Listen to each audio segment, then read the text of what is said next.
Hi, I want to show you how you can replace your screen. This one we've already removed the glue from in here, but basically you're going to pull this out. If it breaks, that's fine because this is the damaged one that you're replacing. Clean up this area here and then take your replacement screen that you've received and peel this off. Carefully peel it off so that the sticky part stays on there. Try not to touch it. All right.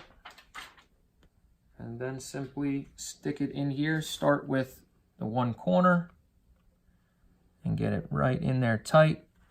It does kind of press fit, so make sure it gets all the way into the groove. Push it all the way down, all the way around, like that. And then when you close this, it will also help seal it. Leave it closed for about an hour so that that glue completely seals, and that's it. You have a new touchscreen.